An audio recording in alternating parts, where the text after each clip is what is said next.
kasiyahan, pagtataksil, at pagmamahalan. Ating saksihan ang nobelang may akdang si Jose Rizal, ang Noli Me Tangere.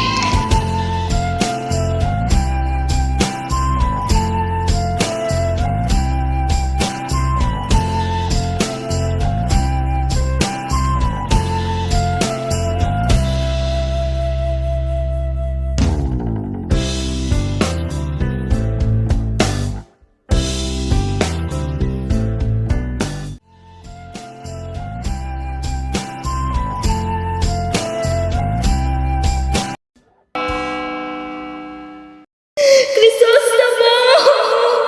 Crisostomo! Crisostomo! Atin ang simulan ang kwento ng Noli Me Tangere sa isang piging.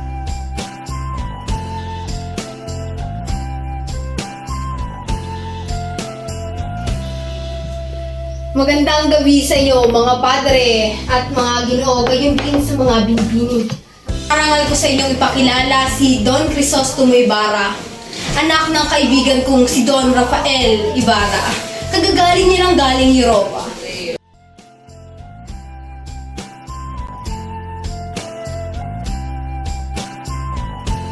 Narangal kong makita kayong lahat.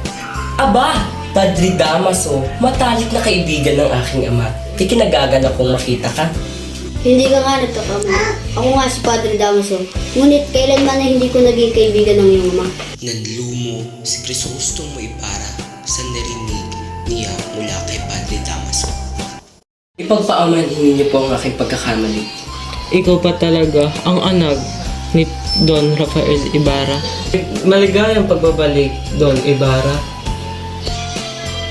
Ginoo, maraming salamat po sa pagpuri sa aking ama. Sa inyo pong sinampit ay tila nabunutan ako ng tinig sa dibdib.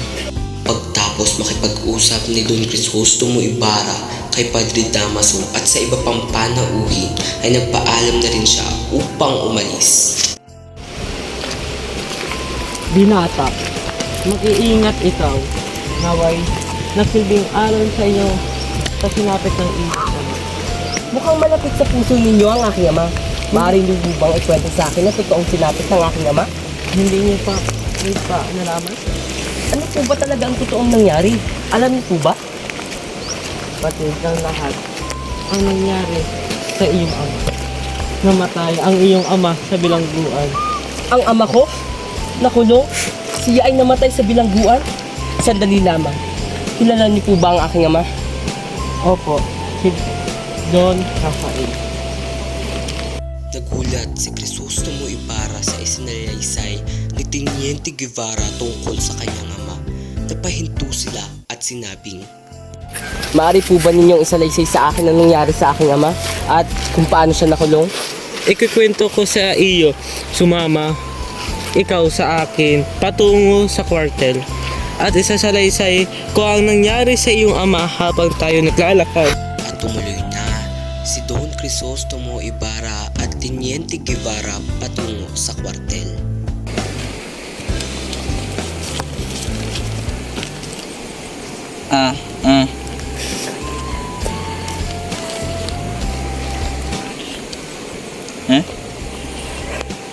Tatlong bata ang nakakita sa kolektor na pinipilit basahin ng liham, ngunit masyado itong mahirap sa kanya, kaya't pinagtawanan ng tatlong bata ang isang kolektor.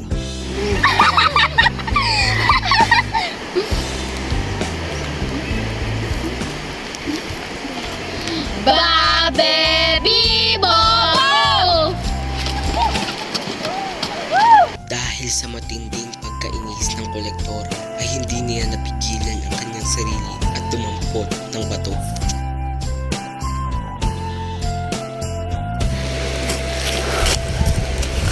Aray! Tama na po! Aray! Tama na po!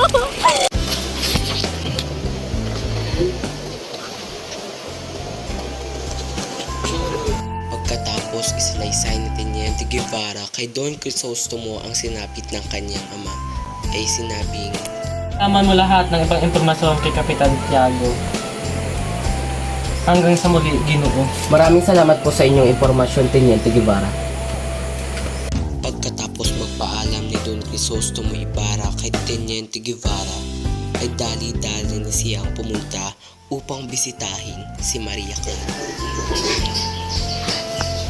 O, Maria Clara Iha, bakit mag-isa ka lamang at tila ba'y may iniisip ka? May problema ka ba? Wala naman po, may iniisip lang. Gusto mo bang magbakasyon muna upang makalanghap ka na rin ng sariwang hangin? Saan mo ba gusto? Sa Malabon o sa San Diego? Sa Sanjay. Pinsan, maaari ko ba munang makausap ang aming pamangkin? Andiyan na ang kanina mo pang hinihintay, Maria Clara. Nagulat si Maria Clara nang makitang papalapit sa kanya si Crisostomo. Manat na isipan mong dumalaw. Akala ko nakalimutan mo. Hala! Kailan mo po kita malilimutan, Maria Clara? Ultimo sa panaginip ko ay ikaw ang aking nakikita. Totoo ba? Ano ba sinasabi mo? Kailan na hindi ako marunong magsinungaling sa iyo, Maria Clara? At lalo na ang mga sinambit kong salita sa iyo ay galing sa puso ko. Kahit kailan talaga napakapalero mo. Sandali, naalala mo ba yung sulat na ibinigay ko sa'yo? Ah! Oo nga pala. Bakit? Nagpagdala ka ba? Ay, kung nakalimutan nga pala akong kailangan gawin. Kailangan ko pang magtungo sa aming bayan at kailangan ko pang bisitahin ang libingan ng aking ama. Pagkatapos makipagkwentuhan ni Don Crisostomo Ibarra sa kanyang mahal na si Maria Clara, ay nagpaalam na rin siya upang bisitahin ang libingan ng kanyang ama. Sigurado ako magugustuhan ng mga anak ko ang inihanda ko para sa kanila. Nasaan na kaya sila? O Pedro, ikaw pala yan. Oh, sino pa bang inaasahan mo? Tabi. Pedro, para sa mga anak sana natin iyan. Bes, kung ano, hindi na ako kakain. Yan ba gusto mo iparating sa akin? Hindi naman sa ganon. Sige, kumain ka na. Wala na akong gana. Sabihin mo kay Basilio, tira na ako ng piso sa kanyang sweldo. Dinamdam ni Sisa ang mga sinabi sa kanya ni Pedro, kaya't napag-isip-isip niyang lumabas muna upang makalanghap ng sariwang hangin. Ngunit hindi niya inaasahang 2 tao pala ang dadakip sa kanya. Teka, ikaw ba ang ina ng batang mga nagnakaw na salapi? Magtapat ka kung ayaw mo masaktan. Ano mga batang nagnakaw ng salapi? At ano mga salapi yun? Tama na! Ang mas mabuti, ibigay mo na lang ang mga salaping ninakaw ng mga anak mo. Kahit kailanman ay hindi nagnakaw ang aking mga anak. Kahit na wala kaming makain ay hindi nila magagawa iyon. Kung gayon, sumama ka na lang sa amin. Hindi siya makapaniwala sa ginawa ng kanyang anak. Ngunit alam niya sa kanyang sarili na hindi ito kayang gawin ni Crispin. Huling kabanata. Habang pinabibindisyonan ang eskwelahan na pinatayo ni Don Crisostomo Ibarra, ay di niya inaasahang meron palang mangtutugis ang binayaran upang ipapatay si Don Crisostomo Ibarra.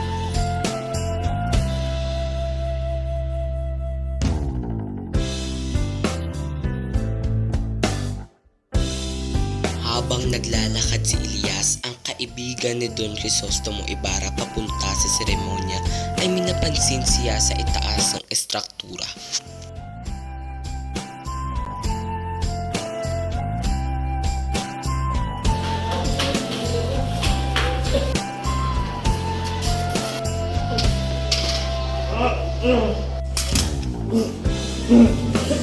Tapos itumba ni Elias ang tagapagtugis, ay may 2 gwardiya na lumapit kay Don Crisostomo Ibarra at inaresto ito sa pag-aakalang siya ang magpasimuno ng pagsalakay ng mga kwartel.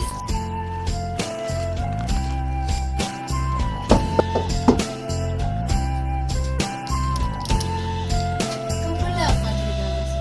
Tuloy po kayo. Hindi mo dapat ipakasal si Maria Clara kay Ibarra sapagkat mas nararapat si Alfonso Linares para sa kanya, hindi pa Kapitan Tiago. Sumasang-ayon ako sa iyong suhestyon, Padre Damaso.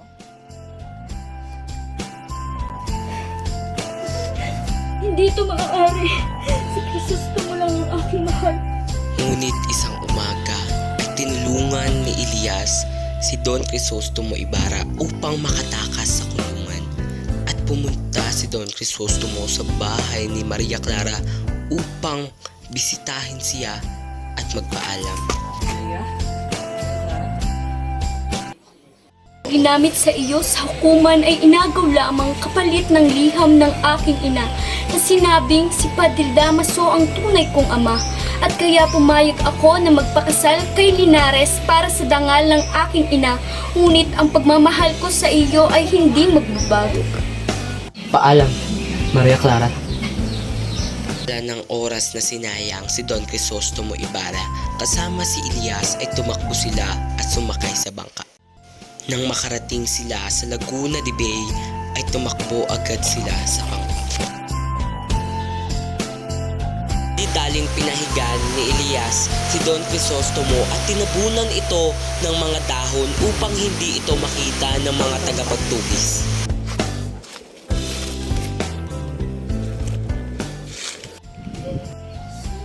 At dalawang tagapagtugis ang dumating.